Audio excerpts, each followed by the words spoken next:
How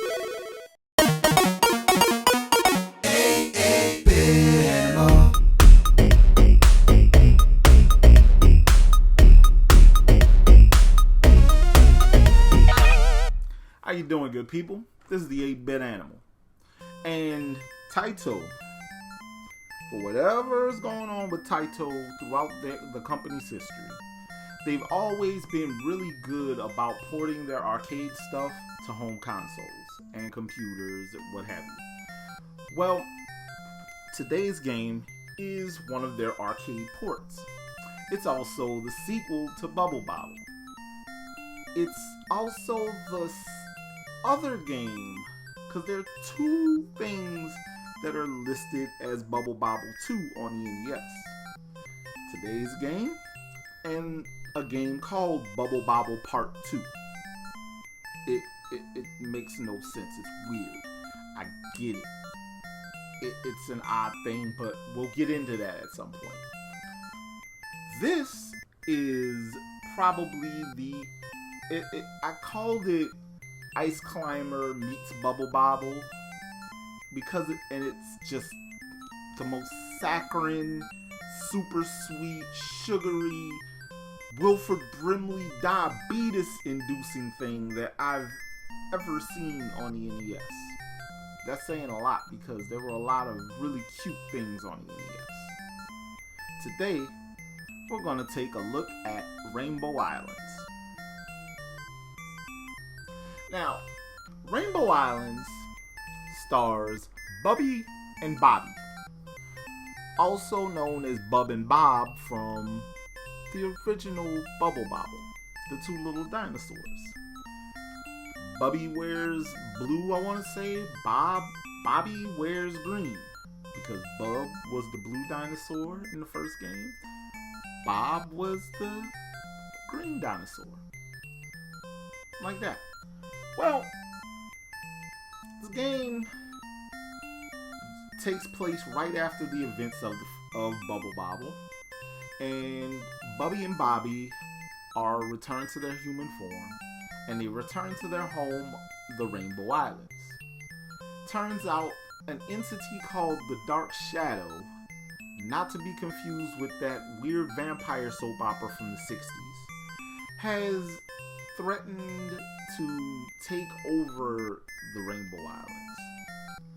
And to rescue the island chain and its denizens, Bubby and Bobby go on a quest to defeat the Dark Shadow.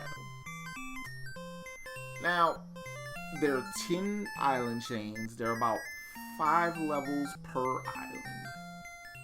So it's about 40, 50 levels, something like that. 4 or 5 levels per island, blah, blah, blah. Well, there's that. Then there's a couple of secret islands that I want to say didn't actually get released didn't get put on the NES version because of budget constraints. It's a lot, but all that aside, this is a great little platformer.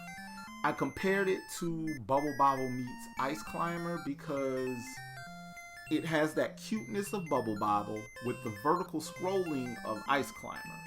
And both games were incredibly cute. They were both not easy also. As you progress through this game, it gets the enemies get faster, gameplay gets harder, jumps get harder, and also you're racing against the clock because if you take too long to complete a level, water starts rising. Water starts rising. Just like in Bubble Bobble, you take too long on a level, then this creature comes onto the game screen and attempts to kill you. And won't stop until you clear the level or it gets you. Well, this happens every level. If you take too long, water starts rising. It's kind of like Sonic the Hedgehog where, after a while, you dawdle underwater, that countdown starts. And if you don't move to get air or get out of the water, that's it. Rainbow Island is also interesting because the attack is different from standard Bubble Bobble. Whereas you would use your magic to capture enemies in bubbles and then pop the bubbles, Rainbow Islands you use rainbows. And if the rainbows are above enemies, you step on the rainbows, you jump on the rainbows rather, and they fall and take the enemies out, turning them into random snacks. Or you can just straight up hit them with the rainbows. But all that aside, this game is great. It's a fantastic platformer. The music is solid. It fits what's going on in the game. It's really tinny, but it's cute. It's adorable. It works. Everything about this game works just right. And it's one of the better platformers on the NES. Now, want a copy? It's gonna cost you. I want to say American and European copies start at about $40, something like that, on up for loose carts. Average price is about $50, $55, something like that. Now, keep in mind, even though the European release was published by Ocean, it's the same game.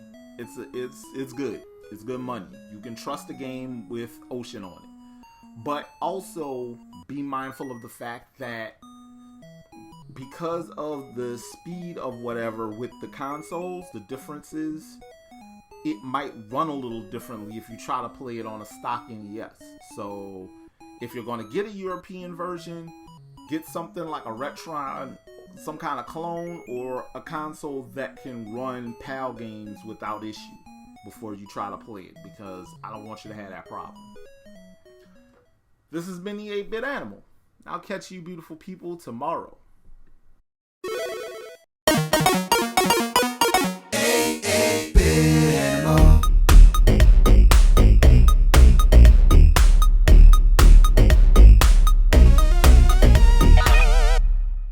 Tomorrow. Hey, remember when there was that debate over which was better, pirates or ninjas? This game doesn't bode well for the ninja argument at all.